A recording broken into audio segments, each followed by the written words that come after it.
El temblor ensordecedor del fuego de artillería sacudía la cresta mientras el sargento Mitchell Townsend presionaba su rostro contra el cálido receptor de su fusil M14. Sus dedos recorrieron la tosca modificación de alambre que había improvisado la noche anterior, una simple bobina de cobre, que no tenía por qué estar adherida a un rifle de francotirador del Cuerpo de Marines de los Estados Unidos. Sin embargo, allí estaba enrollada alrededor del sistema de gas, cambiando por completo el desempeño del arma. A través de su mira, Redfield, las posiciones del ejército norvietnamita parecían imposiblemente lejanas, mucho más allá del alcance efectivo que cualquier M14 debía tener. Pero el sargento Townsend sabía algo que sus comandantes ignoraban: los fusiles Dragunov SVD de fabricación rusa en manos del enemigo habían estado abatiendo marines durante semanas, a distancias antes consideradas intocables. Era el 7 de agosto de 1967 en las colinas onduladas, a unos 16 kilómetros al sur de la zona desmilitarizada en la provincia de Quang Tri. La unidad de Townsend, el pelotón de francotiradores exploradores, adscrito al tercer batallón de la Quinta División de Marines, había sido asignada para establecer puestos de observación a lo largo de una cresta crítica que dominaba un valle donde la inteligencia sugería que una gran fuerza del NBA se preparaba para un asalto. Aquella fecha quedó grabada en su memoria no solo por lo que estaba a punto de ocurrir, sino porque marcaba exactamente un año desde su llegada al país. Un año de ver morir a hombres porque sus armas no alcanzaban lo suficiente. Su observador, el cabo Franklin Riley, se movió con nerviosismo a su lado. «El sargento mayor te va a arrancar la cabeza cuando vea lo que le hiciste a ese rifle», susurró Riley. «Te harán un consejo de guerra por dañar propiedad del gobierno». Townsend no respondió. Su atención seguía fija en la posición del francotirador enemigo, a 800 metros, casi 300 metros más allá del alcance documentado del M14. Controló la respiración sintiendo el áspero alambre de cobre presionando su mejilla. La rudimentaria modificación le había tomado menos de una hora y apenas 75 centavos en materiales comprados en la ferretería de la base, pero violaba todos los protocolos de mantenimiento de armas del cuerpo. «Cuento 4 moviéndose a posición», murmuró Riley. «Están demasiado lejos. Deberíamos informar por radio y dejar que la artillería se encargue». Pero Townsend sabía que la artillería llegaría demasiado tarde. El francotirador principal del NBA ya estaba instalando su posición, y en minutos docenas de marines que avanzaban por el valle quedarían expuestos. Su dedo se acomodó en el gatillo mientras ajustaba la deriva del viento. «¿Qué estás haciendo?», sisió Riley. «No puedes alcanzar eso». «Mírame», respondió Townsend, y apretó el gatillo. El estruendo del disparo resonó por las colinas mientras el M14 modificado retrocedía contra su hombro con una fuerza inusual, la primera señal de que su desesperada modificación estaba funcionando exactamente como había teorizado. A través de la mira, vio al francotirador del NBA desplomarse. Antes de que Riley pudiera asimilar lo sucedido, Townsend ya había recargado el cerrojo y adquiría su segundo objetivo. Nadie en el pelotón de francotiradores sabía que la modificación no autorizada de un solo hombre aquella mañana reescribiría las reglas de enfrentamiento en todo el teatro de operaciones, salvando eventualmente la vida de más de 2,000 marines que habrían caído en un campo de muerte. Y nadie habría podido predecir que un marine negro del Mississippi rural, a quien alguna vez se le desanimó de siquiera tocar armas de precisión, sería quien lo lograría.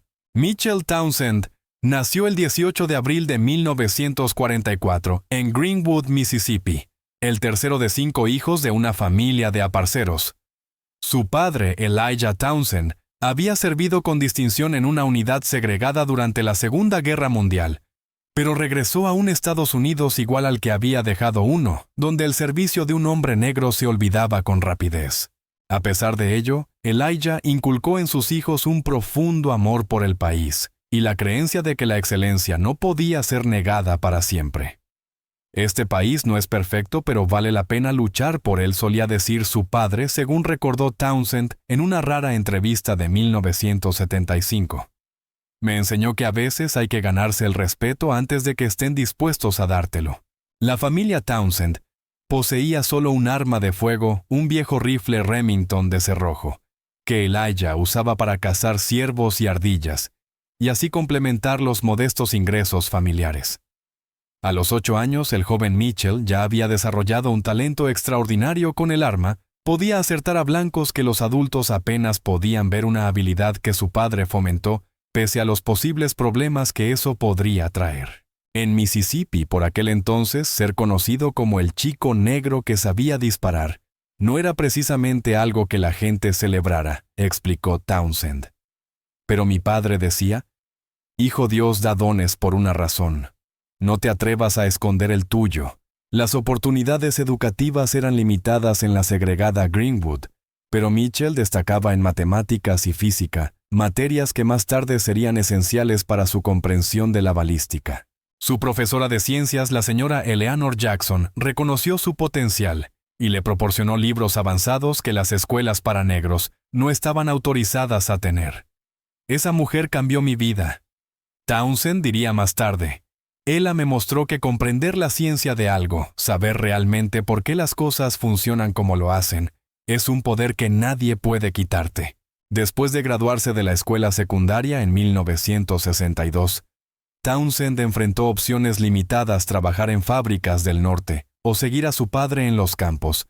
Parecían los caminos más probables. Pero cuando el presidente Kennedy impulsó la integración de las Fuerzas Armadas, Townsend vio una oportunidad. En contra de los deseos de su madre, pero con la silenciosa aprobación de su padre, se alistó en el Cuerpo de Marines de los Estados Unidos, en enero de 1963. El entrenamiento básico en Parris Island era una prueba de fuego para cualquier recluta, pero para los pocos marines negros del pelotón de Townsend, suponía cargas adicionales. Los instructores de adiestramiento eran despiadados, los compañeros a menudo hostiles. Pero fue durante la calificación con armas cuando Townsend encontró su voz dentro del cuerpo. La primera vez que me dieron un rifle en el campo de tiro, el instructor intentó quitármelo. Recordó Townsend. Me dijo, «¿Seguro que sabes de qué extremo sale la bala? Yo solo pedí mi munición y la oportunidad de disparar». Cuando Townsend obtuvo la calificación de experto, acertando 48 de 50 blancos, a distancias que muchos reclutas apenas podían alcanzar, las risas se detuvieron. Su instructor, el sargento mayor Raymond Wilkins, lo llamó aparte después. «Soldado», me dijo, «no me importa si eres morado con lunares amarillos. Si disparas así, tienes un futuro en mi cuerpo». Tras el entrenamiento básico, las excepcionales puntuaciones de puntería de Townsend le valieron entrenamiento adicional con armas, aunque el camino para convertirse en francotirador explorador seguía prácticamente cerrado para los marines negros. En su lugar fue asignado a una unidad de infantería donde sirvió con distinción. Cuando terminó su primer periodo de servicio en 1966, se reincorporó específicamente por la escalada del conflicto en Vietnam. No tenía idea de que pronto esas habilidades de tiro serían lo único que separaría a sus compañeros marines de la aniquilación. Durante su segundo alistamiento, Townsend fue asignado al tercer batallón del 5º Regimiento de Marines, el famoso batallón Dark Horse, con una historia legendaria que se remontaba a la Primera Guerra Mundial. Para cuando la unidad fue desplegada en Vietnam en 1966, Townsend había ascendido al rango de sargento, gracias a su liderazgo y destreza técnica. Vietnam en 1966 era una guerra distinta de lo que llegaría a ser. Las fuerzas estadounidenses aún se encontraban en su fase de expansión, con oficiales al mando que aplicaban estrategias concebidas para la guerra convencional en Europa, no para el combate en la jungla que encontraron.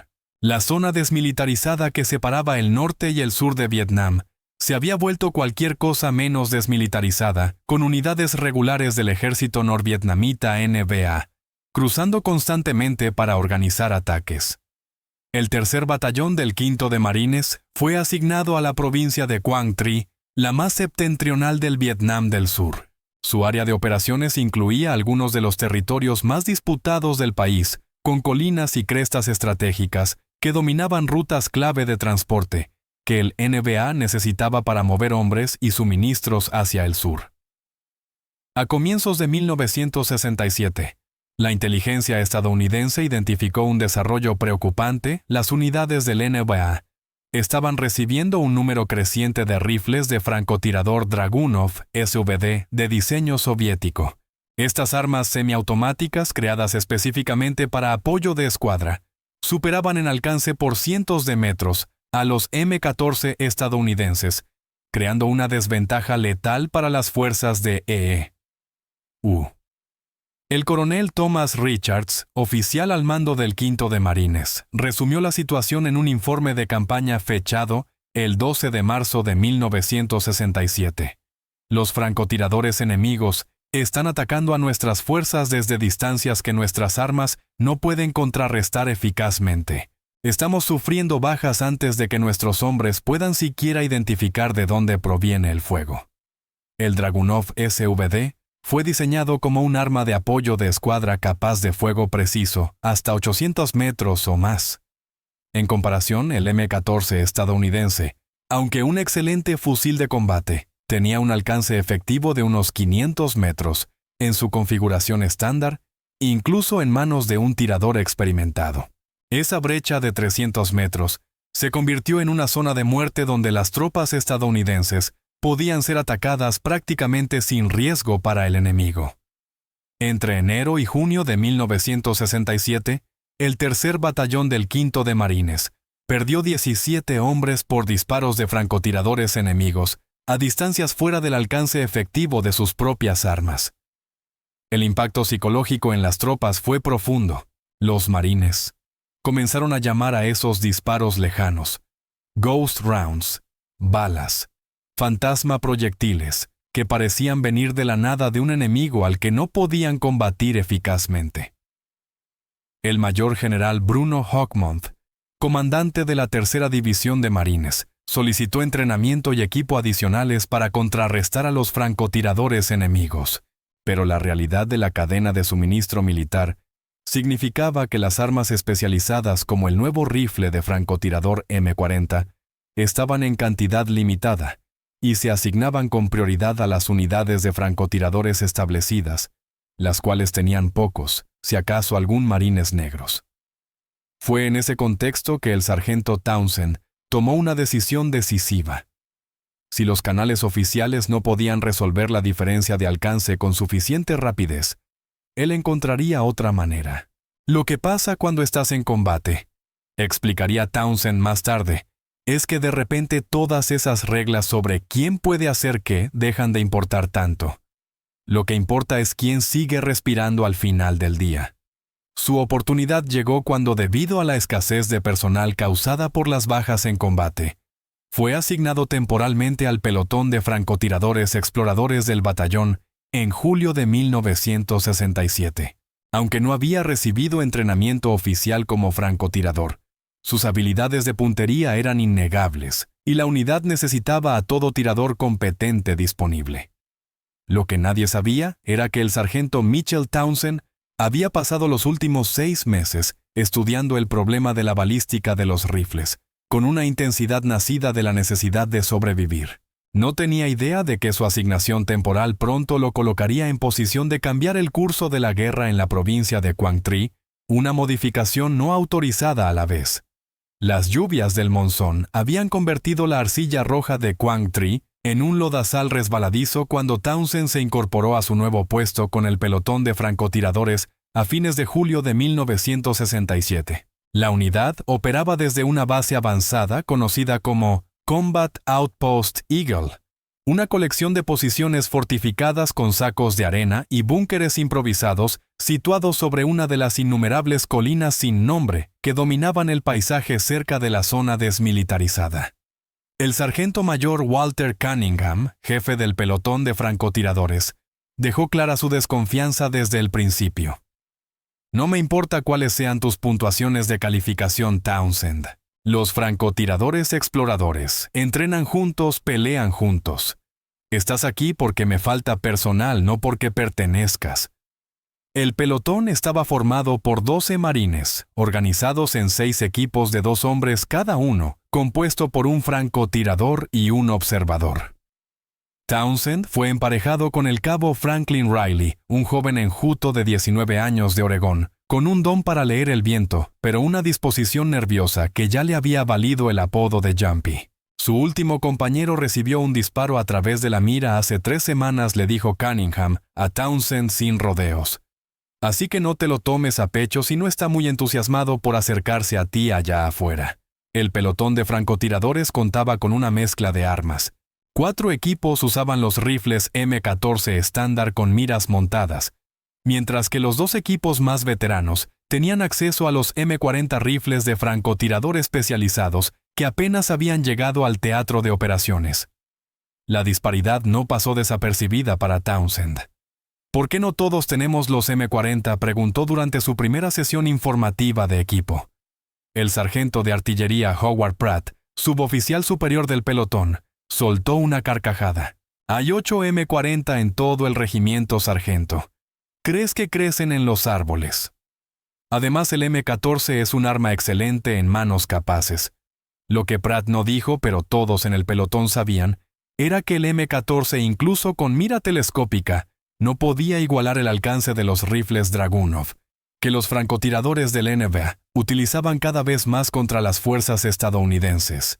Durante su primera semana con el pelotón, Townsend y Riley realizaron 3 misiones de observación, manteniendo posiciones de vigilancia sobre valles y senderos que la inteligencia señalaba como rutas de infiltración del NBA. En su segunda misión, presenciaron de primera mano la devastadora ventaja que los francotiradores enemigos poseían. Una patrulla de la compañía Alfa se desplazaba por un valle a unos 700 metros de su posición, cuando estallaron disparos desde una cresta distante. 2 marines cayeron de inmediato. La patrulla se dispersó buscando cobertura, pero había muy poca en la vegetación escasa. 3 marines más fueron alcanzados antes de poder establecer una posición defensiva. Objetivo a las 11 en punto, aproximadamente a 900 metros, informó Riley con el ojo pegado a la mira de observación. Equipo de francotiradores del NBA, al menos 2 de ellos. Townsend apuntó su rifle, pero ambos sabían la verdad. El enemigo estaba muy fuera del alcance efectivo del M14. Podían observar, podían reportar, pero no podían atacar. Todo lo que podían hacer era transmitir las coordenadas al puesto de mando y pedir apoyo de artillería, que tardó 17 minutos en llegar, mucho después de que los francotiradores del NBA se hubieran reubicado. 5 marines murieron ese día. 5 hombres que Townsend y Riley habían observado por la mira sin poder ayudarlos. Esa noche, de regreso en el puesto avanzado, Townsend se sentó a limpiar su rifle con una precisión meticulosa, la mente a toda velocidad. Los demás miembros del pelotón le daban un amplio margen, suponiendo que su concentración era una respuesta al fracaso del día. No se daban cuenta de que estaba formulando una teoría. Durante sus 2 años en el cuerpo, Townsend había desarrollado una reputación como experto en armas. Podía desmontar y volver a ensamblar cualquier arma de infantería en tiempo récord, a menudo identificando y corrigiendo fallos menores que los técnicos de armería pasaban por alto. Ese talento le había ganado un respeto reticente, incluso entre marines que normalmente mantenían su distancia de uno de los pocos suboficiales negros del batallón. Lo que sus compañeros no sabían era que el conocimiento de Townsend iba mucho más allá de la simple destreza mecánica. Gracias a los textos avanzados de física que la señora Jackson le había dado años antes, comprendía los principios de la balística interna y externa a un nivel poco común para un sargento de infantería. Mientras desmontaba su M14, la atención de Townsend se centró en el sistema de gas. El M14, como muchos fusiles de combate modernos, utilizaba una porción del gas en expansión de un cartucho disparado para hacer ciclar el mecanismo. Este gas se drenaba por un pequeño puerto en el cañón y se dirigía de vuelta para accionar el mecanismo del rifle. El sistema de gas estándar estaba calibrado para la fiabilidad en un amplio rango de condiciones, priorizando el funcionamiento constante por encima de la máxima velocidad. Pero Townsend tenía una teoría. ¿Qué pasaría si ese equilibrio pudiera desplazarse? El Dragunov no es magia, murmuró para sí. Es solo ingeniería. A la mañana siguiente, Townsend buscó al cabo Denis Martínez, un marine que trabajaba en la sección de abastecimiento del batallón, y tenía fama de conseguir artículos que no estaban oficialmente disponibles. «Necesito alambre de cobre», le dijo Townsend. «Un calibre 16, el que usan para trabajos eléctricos, y lo necesito en silencio». Martínez lo miró con suspicacia. «¿Qué te costará mis próximos 3 paquetes de cigarrillos? Haz los 5 y no digo nada sobre esos artículos del PX, que siguen apareciendo en el pueblo vietnamita de la carretera». Martínez sonrió con sorna. «Siempre supe que eras demasiado observador para tu propio bien, Townsend. Tendrás tu alambre esta noche». Fiel a su palabra, Martínez entregó esa noche una pequeña bobina de alambre de cobre en la litera de Townsend. El simple material había costado 75 centavos en la tienda de la base, pero su valor pronto resultaría incalculable. Mientras el resto del pelotón jugaba a las cartas o escribía cartas a casa, Townsend se retiró a un rincón tranquilo del puesto avanzado con su rifle y el alambre. Trabajando a la luz de una linterna, modificó cuidadosamente el sistema de gas de su M14, creando un regulador rudimentario que restringiría la cantidad de gas desviado para ciclar el mecanismo. La teoría era sólida, aunque poco ortodoxa. Al reducir el drenaje de gas, quedaría más energía detrás de la bala, lo que potencialmente aumentaría su velocidad y extendería su alcance efectivo. La contrapartida sería la fiabilidad. Con menos gas para accionar el mecanismo, el rifle podría no ciclar correctamente, sobre todo a medida que se acumulase carbono por disparos repetidos. Era un riesgo calculado que violaba múltiples regulaciones sobre la modificación de armas de servicio. Si lo atrapaban, Townsend se enfrentaría a graves sanciones disciplinarias, pero la memoria de esos 5 marines muertos pesaba más que la amenaza del castigo. Mientras volvía a montar el rifle, el cabo Riley se acercó observando con ojos curiosos. «¿Qué le estás haciendo a ese rifle, sargento?», preguntó Riley. Townsend pensó en mentir, pero desistió. Si su modificación funcionaba, Riley sería el primero en verlo. Si fallaba Riley, sufriría las consecuencias. «Estoy cambiando las reglas, Riley», dijo Townsend. «El Dragunov tiene alcance porque está diseñado para empujar esa bala más rápido y más lejos. Nuestros M14 pueden hacer lo mismo si les ayudamos un poco». Los ojos de Riley se abrieron. «Eso va contra las reglamentaciones. Te degradarán a soldado raso». «Solo si no funciona», respondió Townsend. «Si funciona, estarán demasiado ocupados dándome medallas como para preocuparse por las normas». El joven marín negó con la cabeza. «Estás loco. ¿Lo sabes? Y si esa cosa te revienta en la cara, seré yo quien arrastre tu trasero de vuelta a la base». Townsend sonrió por primera vez desde que se unió al pelotón. «Para eso están los observadores», no replicó. Ninguno de los dos sabía entonces que en menos de 12 horas su asociación sería puesta a prueba definitiva, y que la modificación de 75 centavos del sargento Mitchell Townsend cambiaría para siempre el curso de la guerra en la provincia de Quang Tri. El informe previo al amanecer del 7 de agosto de 1967 fue tenso. La inteligencia había reportado movimientos significativos del NVA en el valle bajo Combat Outpost Eagle. El cuartel general del 3er Batallón creía que el enemigo se estaba posicionando para un gran asalto contra las posiciones de los marines a lo largo de la Highway 9, la ruta crítica este-oeste que conectaba la costa con la frontera de Laos. El capitán Gerald Morrison, oficial de operaciones del batallón, expuso la situación a los líderes de equipo reunidos. «Tenemos elementos del 7º Regimiento de Marines moviéndose para reforzar posiciones aquí y aquí», indicó en el mapa. «Aproximadamente 2,000 marines transitarán por este valle en las próximas 48 horas. Su trabajo es proporcionar vigilancia y advertencia temprana de cualquier movimiento enemigo». El sargento mayor Cunningham asignó posiciones a sus equipos de francotiradores. Townsend Riley tomarán el puesto de observación 3 en la cresta oriental. Tendrán visibilidad de las principales rutas de aproximación desde el norte. Protocolo estándar. Observen y reporten. No entablen fuego a menos que sean amenazados directamente o estén específicamente autorizados. Townsend asintió sintiendo el peso de su M14 modificado colgado a la espalda. Riley le lanzó una mirada nerviosa, pero no dijo nada. Los dos marines partieron del puesto a las 0430 horas, moviéndose silenciosamente entre la vegetación húmeda. La cresta oriental quedaba a 3 kilómetros a través de terreno difícil y debían llegar antes del amanecer. ¿De verdad vas a usar esa cosa?, susurró Riley mientras subían señalando el rifle de Townsend. Si tengo que hacerlo, ¿y si no funciona? Townsend hizo una pausa pensando en la respuesta. Supongo que moriré intentando algo en lugar de seguir viendo morir a más marines por obedecer órdenes. Riley guardó silencio después de eso. El resto del trayecto transcurrió sin conversación, cada hombre perdido en sus propios pensamientos.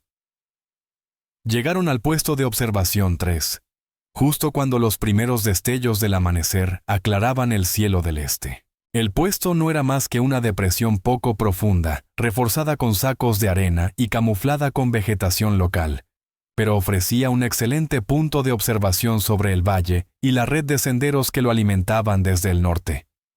Al salir el sol, el valle cobró vida.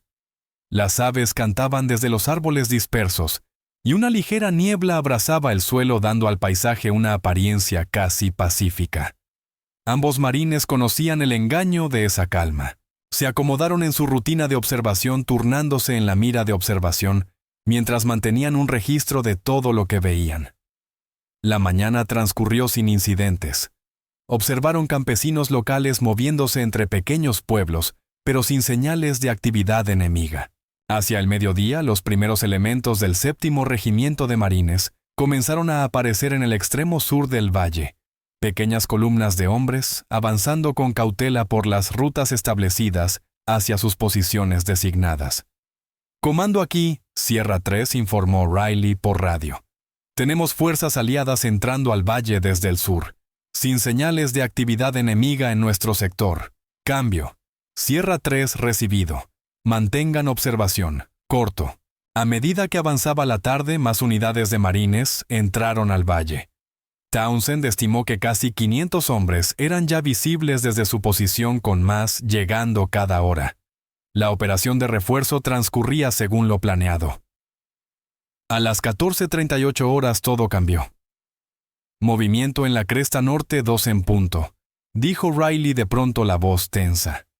Múltiples figuras moviéndose a posición.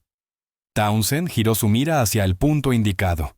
A través de la óptica amplificada, los vio con claridad al menos 6 soldados del NBA, estableciendo lo que parecían ser posiciones de armas colectivas. Entre ellos 2 llevaban las siluetas inconfundibles de los rifles Dragunov SVD. «¿Distancia?», preguntó Townsend. Riley consultó su mapa y el telémetro. 820 metros al más cercano, 850, hasta la posición de la cresta. Muy por encima del alcance efectivo de un M14 estándar, exactamente como Townsend había temido. Comando aquí, Sierra 3, transmitió Riley. Tenemos visual de fuerza enemiga estableciendo posiciones en la cresta norte. Aproximadamente 6 a 8 individuos, incluyendo equipos de francotiradores. Solicitamos permiso para abrir fuego. Cambio. La radio crepitó con la respuesta Sierra 3 negativo. No disparen. El alcance está fuera de su capacidad. Estamos enviando apoyo aéreo. Mantengan observación y actualicen situación. Corto. Riley miró a Townsend, la frustración evidente en su expresión. El apoyo aéreo tardará al menos 20 minutos. Esos marines en el valle están caminando directo a una zona de muerte. A través de su mira, Townsend observó cómo los francotiradores del NBA completaban su instalación. Uno de ellos ya estaba en posición de disparo con su observador al lado, el arma apuntando hacia el valle. Tendrían un tiro claro sobre cientos de marines expuestos, que no tenían idea de la amenaza encima de ellos. El momento de decisión había llegado. Townsend cambió su postura apoyando su M14 modificado sobre el parapeto de sacos de arena. Su mente recorrió los cálculos: distancia, elevación, velocidad del viento, el efecto estimado de su modificación sobre la velocidad de la bala. Todo teórico. Hasta ahora. ¿Qué estás haciendo?, siseó Riley. Comando dijo que no disparáramos. Dijeron que no disparemos porque creen que no podemos alcanzarlos desde aquí, respondió Townsend con calma ajustando su mira. No saben lo que este rifle puede hacer ahora. Y tú tampoco, sargento. Esto es una locura. Si empiezas a disparar, delatarás nuestra posición. Te localizarán antes de que puedas hacer un segundo disparo. Entonces será mejor que el primero cuente, respondió Townsend. Controló su respiración en el ritmo que había practicado miles de veces en los campos de tiro desde Parris Island hasta Camp Pendleton. 4 segundos. Inhalar, mantener 2. 4 segundos. Exhalar, mantener 2. Su pulso se desaceleró. El mundo se redujo a la imagen en su mira centrada en el francotirador enemigo a casi media milla de distancia. Hizo los ajustes finales de elevación y deriva, aplicando una corrección considerable para compensar la distancia extrema. Y entre latidos, apretó el gatillo. El M14 modificado rugió con un sonido distinto al habitual, más agudo, con un timbre metálico cuando el sistema de gas restringido obligó a que mayor presión empujara la bala. El retroceso fue más fuerte, empujando con dureza el rifle contra el hombro de Townsend. A través de la mira, vio cómo el francotirador del NBA se estremecía de repente, y luego se desplomaba sobre su rifle. Un impacto a 820 metros con un M14, que según todos los manuales no podía alcanzar tan lejos. Por un momento Riley quedó mudo. Luego el entrenamiento se impuso. Impacto. Objetivo abatido. Cambiar fuego. Segundo francotirador moviéndose a cobertura. 10 metros a la derecha de la posición original. Townsend accionó el cerrojo introduciendo un nuevo cartucho. Mientras la vaina gastada volaba, notó que el cierre se sentía más duro de lo normal. La presión reducida del gas estaba afectando el mecanismo exactamente como Townsend había anticipado. Adquirió su segundo objetivo y volvió a disparar. Otro impacto. El segundo francotirador del NBA cayó. Los soldados enemigos restantes corrieron a cubrirse, visiblemente conmocionados por un fuego proveniente de una distancia que consideraban segura. Uno de ellos levantó binoculares buscando el origen de la amenaza. Advirtió Riley, ahora completamente concentrado pese a sus protestas anteriores. Están intentando localizarnos. Tercer objetivo, posición de ametralladora cubriendo fuego 860 metros. Townsend giró el arma, compensó la distancia ligeramente mayor y disparó un tercer tiro. El M14 mostraba ahora un funcionamiento notoriamente lento, obligándolo a asistir manualmente el movimiento del cerrojo hacia atrás. Pero la bala dio en el blanco. El artillero enemigo cayó con un disparo en el pecho. Comando aquí, Sierra 3. La voz de Riley vibraba de emoción por la radio. Hemos entablado combate con posiciones enemigas. 3 impactos confirmados. Francotiradores enemigos neutralizados. Solicitamos permiso para continuar la acción. ¡Cambio! La radio estalló en preguntas y exigencias de aclaración, pero Townsend no escuchaba. Estaba totalmente concentrado en los soldados restantes del NBA, que ahora disparaban a ciegas en su dirección, mientras intentaban retirarse de la cresta. Cuarto objetivo. Moviéndose de izquierda a derecha, lleva equipo de radio. Cantó Riley. 840 metros. Townsend siguió al hombre que corría, adelantando ligeramente el tiro, y apretó el gatillo. El operador de radio cayó. 4 disparos. 4 impactos a distancias que deberían haber sido imposibles para su arma. Los soldados restantes del NBA desaparecieron de la cresta, abandonando sus posiciones ante el inexplicable fuego de largo alcance. En el valle abajo, las columnas de marines continuaban avanzando completamente ajenas a la amenaza que acababa de ser eliminada sobre ellas. Riley seguía en la radio tratando de explicar lo ocurrido a oficiales cada vez más escépticos en el mando. Townsend aprovechó el momento para inspeccionar su rifle. El sistema de gas estaba caliente, al tacto incluso a través de los guantes, y la acumulación de carbono ya afectaba el mecanismo. Su modificación había funcionado, pero a costa de la fiabilidad del arma. Unos pocos disparos más y el rifle podría fallar por completo. El mando quiere que regresemos al puesto inmediatamente, dijo Riley al final de su conversación por radio. El capitán Morrison vendrá personalmente a interrogarnos. Y, sargento, no suena precisamente contento. Townsend asintió limpiando con cuidado su rifle antes de colgarlo. ¿Les contaste sobre los impactos? Sí, pero no me creyeron, respondió Riley. Dicen que no es posible alcanzar blancos a esa distancia con un M14. Y sobre la modificación, Riley dudó un instante. No. Supuse que esa era tu historia que contar. Además la verán pronto de todos modos. Mientras recogían su equipo para regresar al puesto avanzado, Townsend lanzó una última mirada hacia la cresta norte, y luego al valle donde cientos de marines seguían su marcha, sin saber lo cerca que habían estado del desastre. ¿Y ahora qué?, preguntó Riley. Ahora, respondió Townsend, o me hacen un consejo de guerra o me dan una medalla. Tal vez ambas cosas. Lo que ninguno de los dos podía anticipar era que la modificación no autorizada del sargento Mitchell Townsend no llevaría ni a una corte marcial ni a una medalla, sino a algo mucho más significativo, una reconsideración fundamental de la doctrina y el equipamiento de francotiradores del Cuerpo de Marines, que salvaría miles de vidas en los meses siguientes. El regreso al Combat Outpost Eagle fue tenso.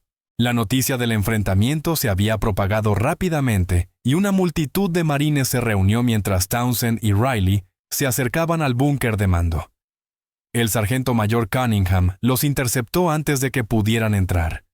¿Qué demonios pasó allá afuera?, Townsend exigió. El mando dice que disparaste a blancos a más de 800 metros con un M14. Eso no es posible. Townsend sostuvo su mirada con firmeza. Con todo respeto, sargento mayor, sí es posible. Acabo de hacerlo. Quiero ver tu rifle. Sin dudarlo, Townsend descolgó su M14 y se lo entregó.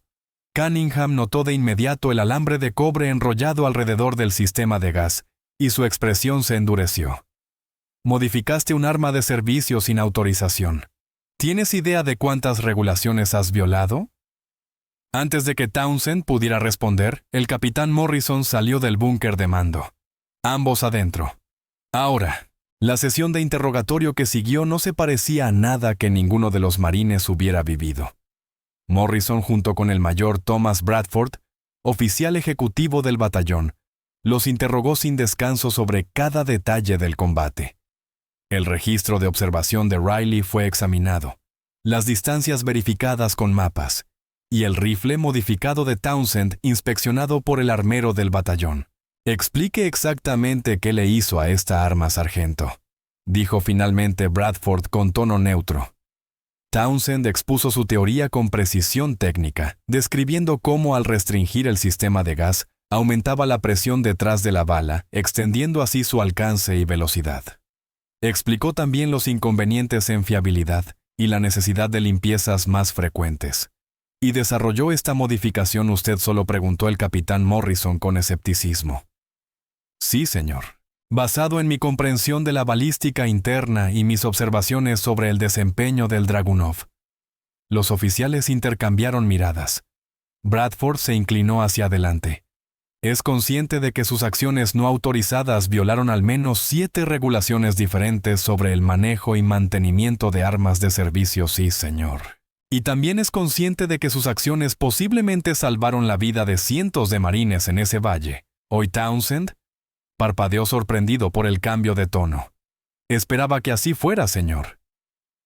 Bradford se recostó en su silla. Una patrulla enviada a la cresta norte después de su enfrentamiento confirmó 4 enemigos muertos, incluidos 2 equipados con rifles Dragunov. Según su posición y el movimiento en el valle, inteligencia estima que podrían haber causado numerosas bajas a nuestras fuerzas. Por primera vez, la magnitud de lo que había logrado empezó a calar en él.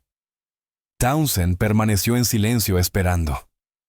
«Aquí está nuestro problema, sargento», continuó Morrison. «No podemos aprobar oficialmente la modificación no autorizada de armas de servicio. Eso crearía caos. Pero tampoco podemos ignorar una innovación táctica potencialmente valiosa, especialmente si responde a una amenaza concreta que enfrentan nuestras fuerzas. El mayor Bradford tomó el M14 modificado examinando de cerca el alambre de cobre. ¿Qué tan reproducible es esta modificación?, preguntó. ¿Podría entrenar a otros para aplicarla correctamente? Sí, señor, respondió Townsend. No es complicado, pero hay refinamientos que la harían más fiable con materiales adecuados y pruebas. Bradford asintió. Capitán, creo que tenemos que involucrar al departamento de I+D del batallón. Si la modificación del sargento Townsend puede estandarizarse y probarse debidamente, podría ser una solución temporal hasta que se distribuyan armas más apropiadas. Morrison estuvo de acuerdo.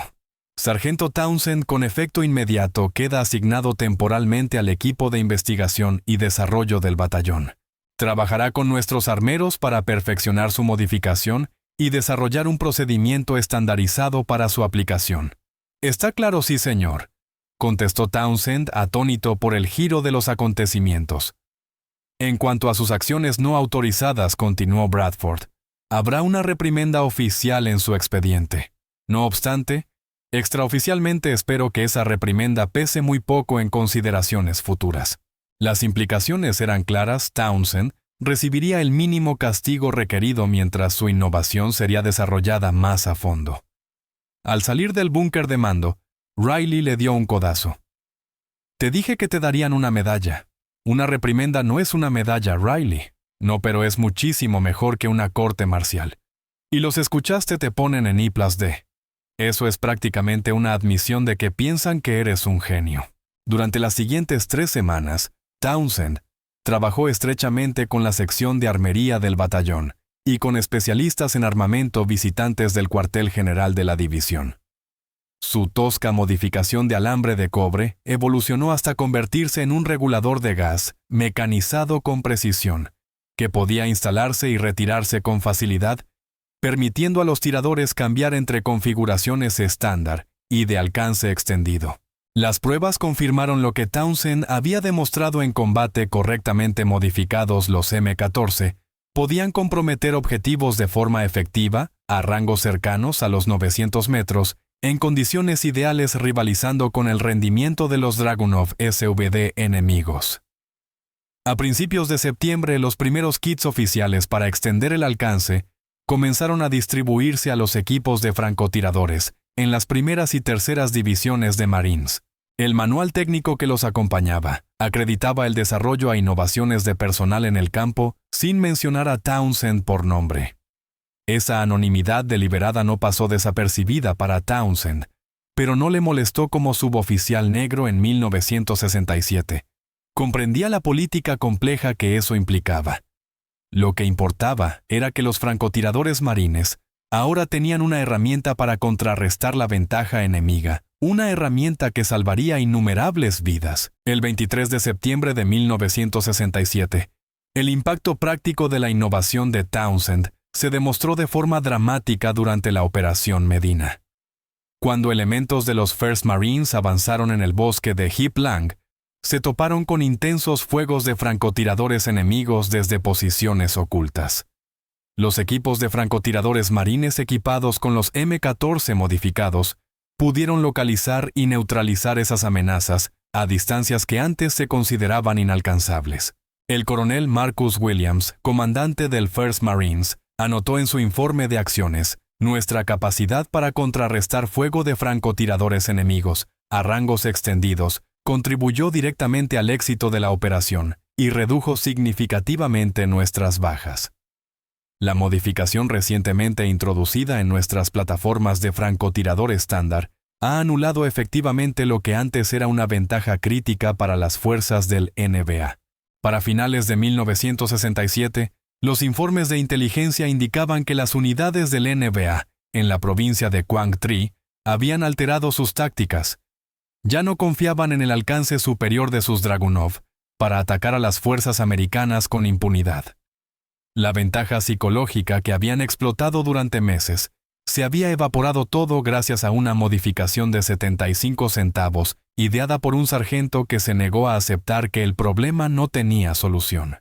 Un análisis realizado por el Cuartel General de la Tercera División de Marines en noviembre de 1967 estimó que la modificación de extensión de alcance había contribuido directamente a prevenir unas 2,000 bajas entre las unidades de marines que operaban en la provincia de Quang Tri. El mismo informe señalaba: la capacidad de contrarrestar el fuego enemigo de largo alcance ha mejorado significativamente la moral de las unidades de infantería, antes vulnerables a esos ataques, lo que ha resultado en operaciones más efectivas y en una reducción de las bajas por estrés de combate.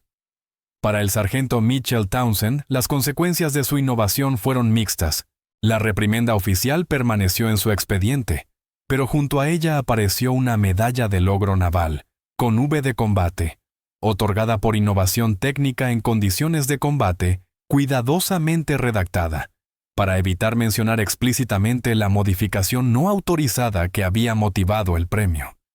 En octubre de 1967, Townsend recibió la oportunidad de asistir a la Escuela de Francotiradores Exploradores Scout Sniper School en Camp Pendleton, una oferta impensable meses antes y un reconocimiento a sus contribuciones y habilidades de tiro.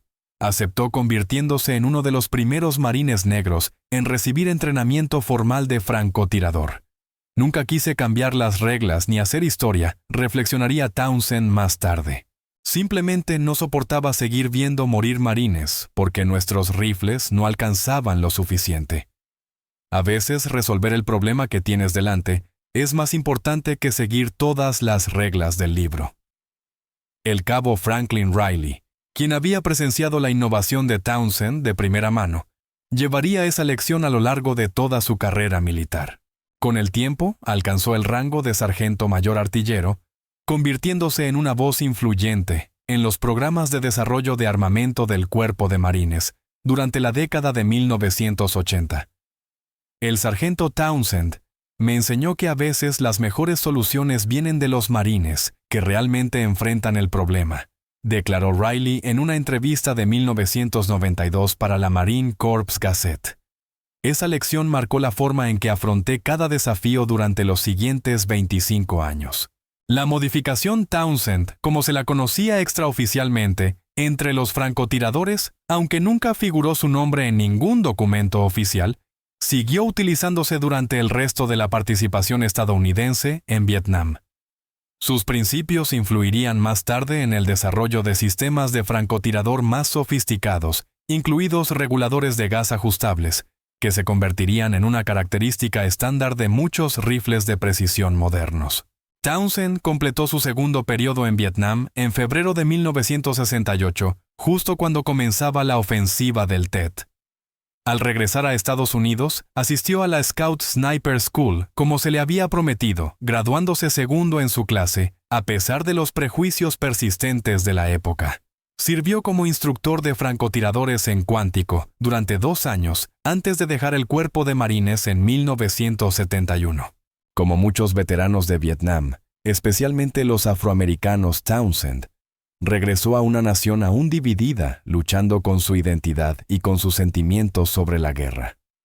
El reconocimiento que había ganado entre sus compañeros marines significaba poco en la vida civil, y la innovación técnica que había salvado miles de vidas permanecía prácticamente desconocida fuera de los círculos militares. Townsend regresó brevemente a Mississippi antes de establecerse en Atlanta, Georgia, donde utilizó la habilidad mecánica que le había servido también en combate para construir una exitosa carrera como ingeniero automotriz en General Motors. En 1973, se casó con Ellen Jenkins, una maestra de escuela, y juntos criaron a 3 hijos. Durante décadas, Townsend rara vez hablaba de su servicio militar, y menos aún de su contribución específica a la eficacia de combate del Cuerpo de Marines. La historia podría haber permanecido enterrada en informes clasificados y en la memoria de quienes sirvieron junto a él, de no ser por un encuentro fortuito en una reunión de veteranos de Vietnam en Atlanta en 1989. El coronel Walter Cunningham, retirado hacía tiempo del Cuerpo de Marines, reconoció a Townsend de inmediato, a pesar de los 22 años transcurridos desde que habían servido juntos en el pelotón de francotiradores del 3er Batallón del 5º de Marines. «Tú eres el del alambre», dijo Cunningham extendiéndole la mano. El sargento que descubrió cómo hacer que nuestros rifles superaran a los Dragunov. Townsend quedó sorprendido de que Cunningham lo recordara y aún más su modificación. «Eso fue hace mucho tiempo, coronel». «No tanto como para olvidarlo», respondió Cunningham. «¿Tienes idea de cuántos marines están vivos hoy gracias a lo que hiciste?» Esa conversación llevó finalmente a que la historia de Mitchell Townsend saliera a la luz pública. Cunningham, ya convertido en historiador militar, documentó el desarrollo de la modificación de extensión de alcance y su impacto en las operaciones de la provincia de Quang Tri. Su artículo publicado en la revista United States Naval Institute Proceedings en 1991 finalmente otorgó a Mitchell Townsend el reconocimiento que los canales oficiales se habían mostrado reacios a concederle durante la guerra. El trabajo llamó la atención de la División de Historia del Cuerpo de Marines, que llevó a cabo extensas entrevistas con Townsend y otros implicados en el desarrollo e implementación de la modificación. Estas entrevistas sirvieron de base para un estudio de casos sobre innovación en el campo, que se convirtió en lectura obligatoria para los oficiales que asistían al Marine Corps Command and Staff College. El mayor general Franklin Riley, el mismo joven cabo nervioso que había actuado como observador de Townsend aquel día de agosto de 1967, resumió el legado de la modificación en el prólogo del posterior libro de Cunningham sobre los francotiradores del Cuerpo de Marines en Vietnam. La solución de 75 centavos del sargento Townsend para un problema de $1 millón ejemplifica las mejores tradiciones de la innovación del Cuerpo de Marines. Frente a un desafío táctico que costaba vidas, aplicó su conocimiento, habilidad e iniciativa para desarrollar una solución cuando los canales oficiales no la ofrecían. Su disposición a arriesgar su carrera para salvar a sus compañeros marines representa los ideales más altos del cuerpo. En 1997, 30 años después de que su modificación no autorizada cambiara el curso del combate en Quang Tri, Mitchell Townsend fue invitado a la Escuela de Francotiradores del Cuerpo de Marines en Quantico como invitado de honor. Allí, frente a un auditorio lleno de instructores y estudiantes de francotirador, se le entregó una placa conmemorativa por su contribución a la doctrina de los francotiradores del cuerpo. La placa, que hoy cuelga en el Hall of Innovations de la escuela, lleva inscrito un texto sencillo bajo un trozo de alambre de cobre, montado similar al que Townsend había usado. A veces el valor consiste en saber cuándo no obedecer órdenes. Sargento Mitchell Townsend, USMC, 7 de agosto de 1967. Durante la ceremonia, el general de brigada Howard Matthews comentó: «El Cuerpo de Marines siempre se ha enorgullecido de formar guerreros capaces de pensar por sí mismos y actuar con decisión cuando las circunstancias lo exigen. El sargento Townsend encarnó esas cualidades cuando identificó un problema que costaba vidas y halló una solución que los canales oficiales no habían encontrado. Su historia nos recuerda que la innovación a menudo proviene de fuentes inesperadas y que debemos permanecer abiertos a las buenas ideas sin importar de dónde ni de quién vengan». Para Townsend, entonces, en sus 50 años y un exitoso gerente de ingeniería en General Motors, el reconocimiento llegó con sentimientos encontrados. «Agradezco el honor», dijo a los marines reunidos, «pero siempre sentí que solo estaba haciendo lo que debía hacerse. Cualquier marine que valiera algo habría hecho lo mismo si hubiera visto la solución que yo vi». El verdadero impacto de la innovación de Townsend se extendió mucho más allá de la ventaja táctica inmediata que proporcionó en Vietnam. Contribuyó a impulsar una revisión fundamental de la doctrina de francotiradores del Cuerpo de Marines, enfatizando la importancia crítica de la paridad de alcance en las operaciones de contrafrancotiradores. Esa reevaluación influiría directamente en el desarrollo del rifle de francotirador M40A1, adoptado en la década de 1970, que incorporó muchos de los principios balísticos que Townsend había comprendido e implementado intuitivamente con su tosco alambre de cobre. El M40A1 y sus sucesores servirían como plataformas principales de francotirador para los tiradores del Cuerpo de Marines durante décadas. Más importante aún, la historia de Townsend se convirtió en un estudio de caso sobre el valor de empoderar a las tropas en primera línea para desarrollar e implementar soluciones a los desafíos que enfrentan directamente. Su iniciativa demostró que a veces las innovaciones más efectivas no provienen de laboratorios de investigación ni de contratistas de defensa, sino de la ingeniosidad y determinación de los propios combatientes, aquellos con conocimiento íntimo de los problemas reales. El teniente coronel James Harrison, quien se desempeñó como comandante de la Escuela de Instructores de Francotiradores entre 1995 y 1998, lo expresó claramente en una entrevista de 2002.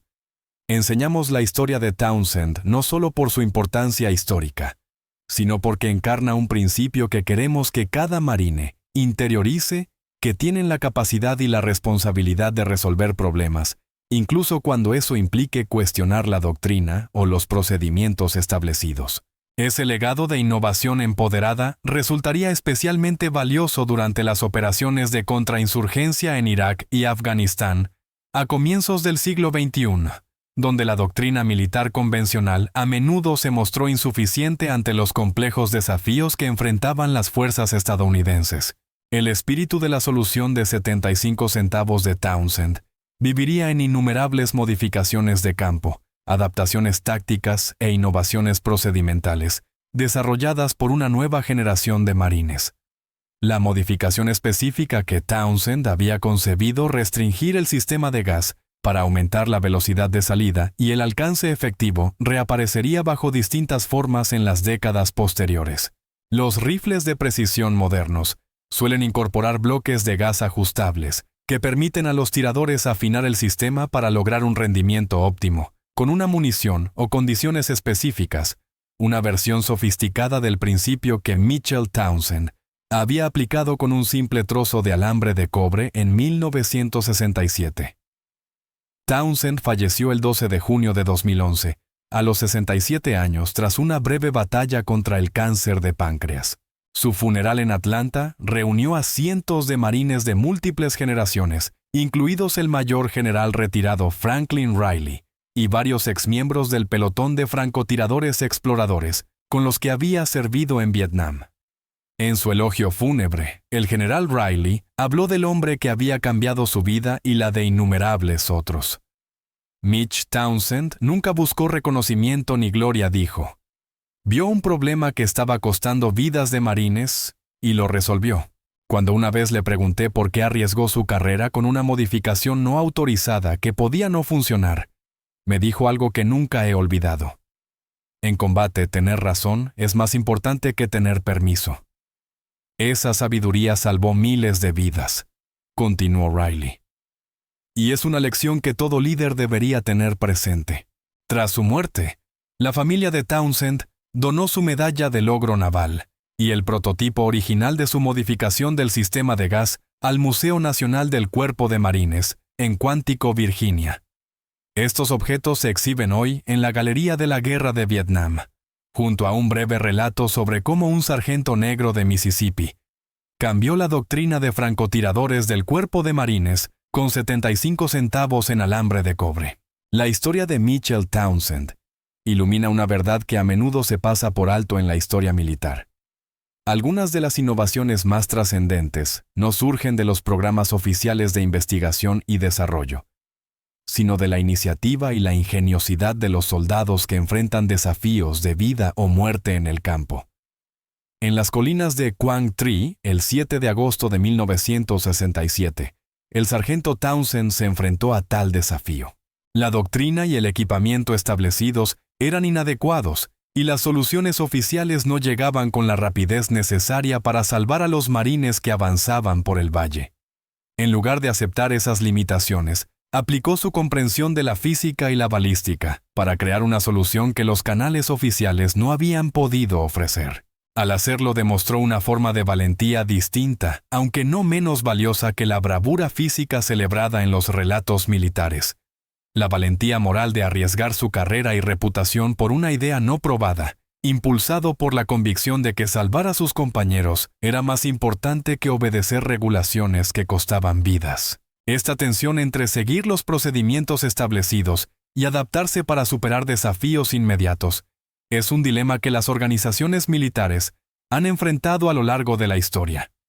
La adhesión rígida a la doctrina ofrece consistencia y previsibilidad, pero puede conducir al fracaso cuando las circunstancias superan la capacidad institucional de adaptación. Por otro lado, la innovación sin control puede generar caos y la ruptura de la estandarización necesaria.